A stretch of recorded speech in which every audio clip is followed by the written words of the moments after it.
More on board KCAA's Inland Talk Express. KCAA, Loma Linda, 1050 AM, the station that leaves no listener behind. Coming up next, let's go shopping with Bev on the station that leaves no listener behind. KCAA 1050 AM, and listen on your smart devices at kcaaexpress.com. I'm Mia Mocha. Hello and welcome to Let's Go Shopping with Bev. This show brought to you by Starflight Entertainment. Music by Dr. Bombay and the Blue Machine Band. Song title, Living in Paradise. Now here's Bev. Well, welcome to the show, everybody, and I'm glad you're all tuned in today. And I don't know if you went to the Facebook or Twitter and all that good stuff. There was a post about the show today, and it's going to be called The Good, the Bad, and the Ugly of Real Estate. Yes. Yeah. We've been hearing so many bad stories of what happened to people trying to get people out of their houses that were renting, and the house is selling. They're trying to get them out, and this, that, and, just so much. And our guest today is Barbara and Daniel from Farmers Insurance, Risk 101 Radio. Whoa! Hey. And then Bob Bishop from Exit Inland Realtor. I just spoke to him. He's stuck on the freeway. But that figures. As soon as he gets here, he's going to walk in, and we're going to be talking about the real estate side.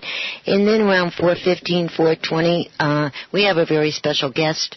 Yes. Very special, right? Yes. Mia, you know who it is. Yes. That's going to be calling in and talking about the other end, the legal end of this whole thing. This is going to be really interesting. Yeah. Seriously. Yeah, and, I was telling Barbara and Mia and Daniel, I wanted to do this for a long time. Uh-huh. After this week and the stories that I heard, I said, you know what?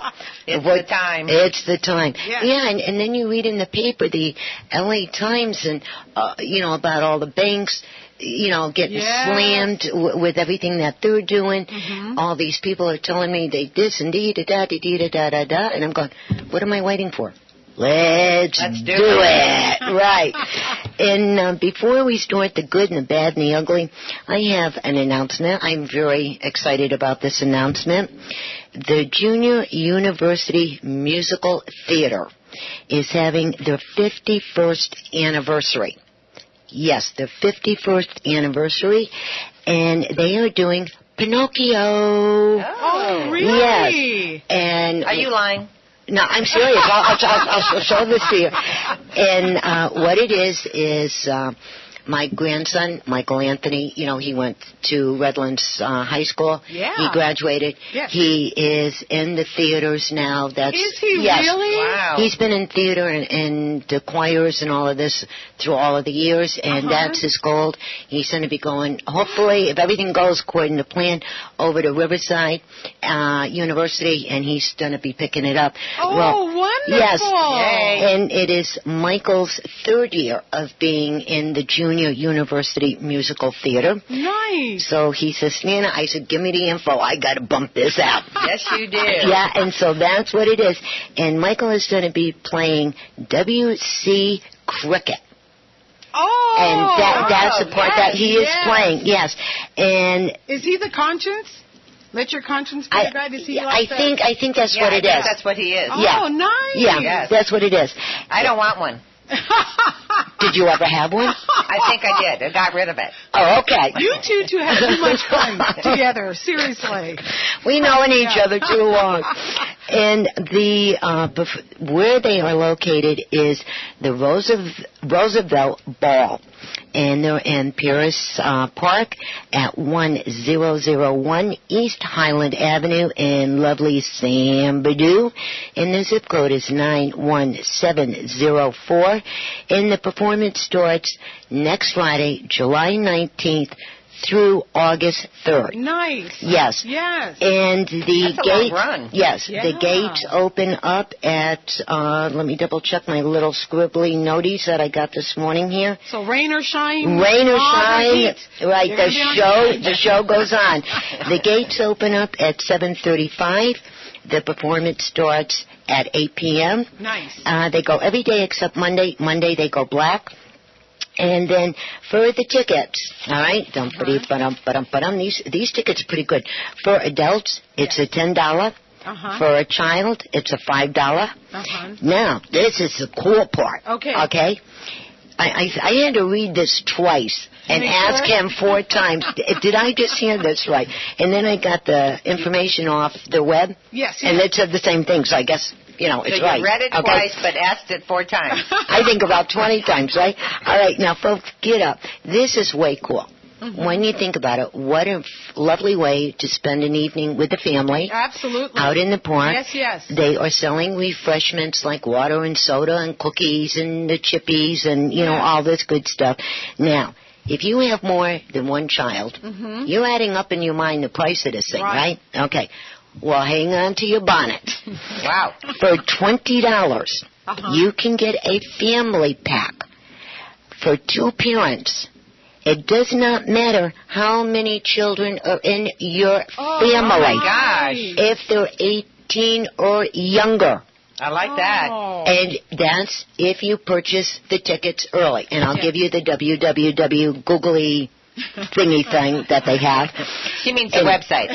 That's it. And then if you go to the gate and you buy the family pack at the gate, it's $25. Okay. That's still affordable. But yes, still, yes.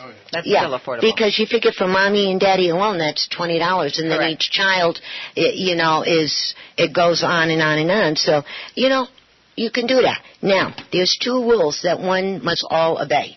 No animals are allowed in the park. Makes sense. No dogs, no cats, rabbits, a tangling. I think we can sneak you in, maybe. Yeah. Your dogs, your cats, your rabbits, orangutans, elephants, whatever. They got to stay outside. They're not allowed in the park. And absolutely no exceptions. No animals, no smoking. Period. I like the straight across, smoking part. Straight across the board. Yes. Bev, are you going? Are you going to go? You know what? I've been there before. You have to be really talented and very good to be in that production. Yeah. They have something each year. They'll have Cinderella or Peter Pan or something like that. I've been there. So your grandson must be very talented. You must be very proud of him. I really am. Yeah. I really am. Come out and support the arts. Yes. And, it's a lovely way to spend the evening. Get the whole family outside at the house. It's fun. And it's cool. Yes. And kids don't feel restricted. Right. So there's less noise, you know what I mean? It's family friendly. Right. The whole thing is, it's really cool. And then also, they had the bleachers and stuff. Yes, that's right. But I guarantee, guys, take this in consideration. Bring like a little pillow or something, because after a while, them bleachers get a little hard on the tushies. They really, no matter how big your tushy is, padding than other people. Right. Well, like I was saying, no matter how big the tushy, right? Yeah. So bring a blanket, a pillow or something to sit on. Yeah. And if you want, bring a blankie. If you come with shorts and stuff, because it's hot and you get a little cool when the sun goes down, you can do that. Cool. Yes. And then to get to the www. There, I said it right. Are you happy, guys? Yes. All right, where did I put the thing for? You know what? Just go to your computer. Yes. And Google Junior University Musical Theater. Yes. Everything you need, boom, right there. It's going to pop up. That is so cool. Good. Yes. Your grandson's in the arts. I love the arts. Everybody go out and support the arts. Yes, definitely. You know what I mean? Definitely. And like I said, he's been doing this for years, and there's only 2 performances out of all of the 4 years of high school that I missed. Only 2. Oh, good job. Only 2, yes. Good job. So, and then next week we're going to be talking about the Redlands Bowl. Oh. Yes, Owen from the California Theater. I just got all the good stuff from him.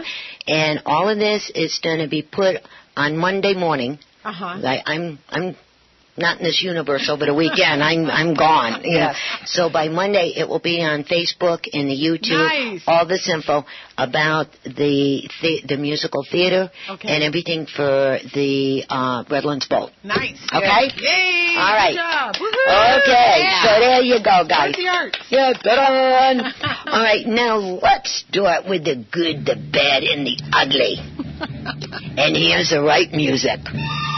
Oh, it is.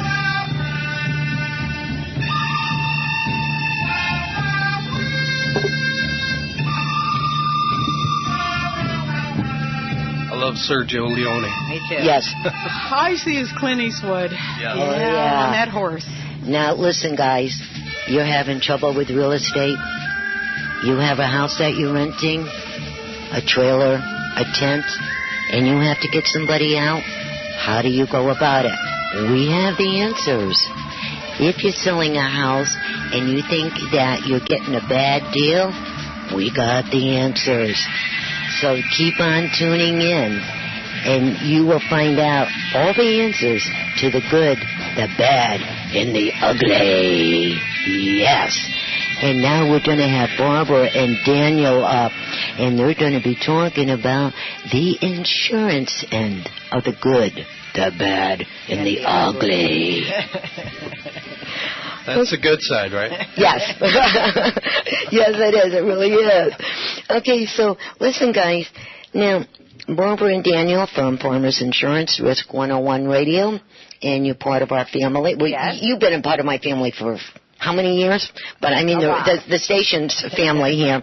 And we got to say hi to Mia. She's back with us again. Hey, Mia. Oh, thank you. You're welcome. Checking it out. Now, Barbara and Daniel, there's two things I'd like to know immediately. We talked about them not too long ago.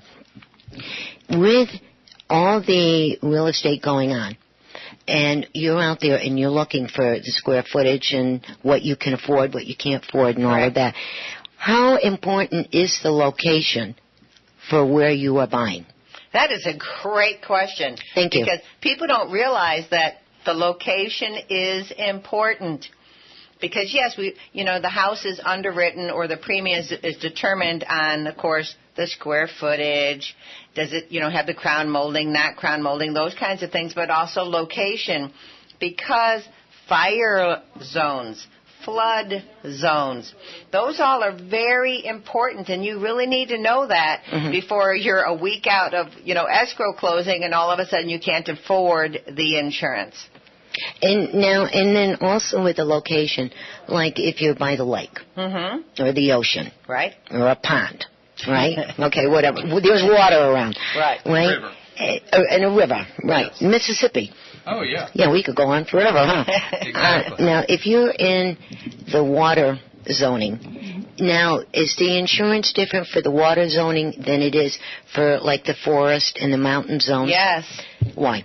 Because when you're in, say, Big Bear, okay, that's considered a fire zone area. So there's different fire line codes that will determine the protection class, okay? And then your premium is based on that, okay? But if you are in a flood zone, you are buying two policies. You're not maybe paying a little bit more for your homeowners. You're buying a second policy. You must buy a flood policy that runs concurrent to your homeowner's insurance. So there could be a big cost. And then the way that the flood zone is calculated, like fire line codes are 0 to 15. Well, flood lines are A through X. A being ouch, and X being you don't need it.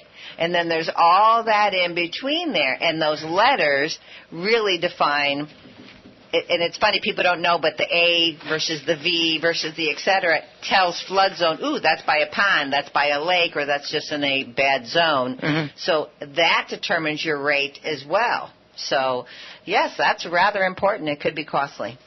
Okay, now, that's pretty cool. I never even really thought about that. You know what I mean? And with all of you guys now, Bob Bishop from Bishop's, Bishop Finally showed up. Exit Inland Realtor just got here. Traffic really bad, huh? Yes. Okay. Now, I'm glad you're here, Bob. And then also, talking about the insurance. Another thing that we talked about earlier, Barbara and Danielle and I, you have a house, all right? Yes. So I'm the grandma. Okay. And I own this house. And I have my nephew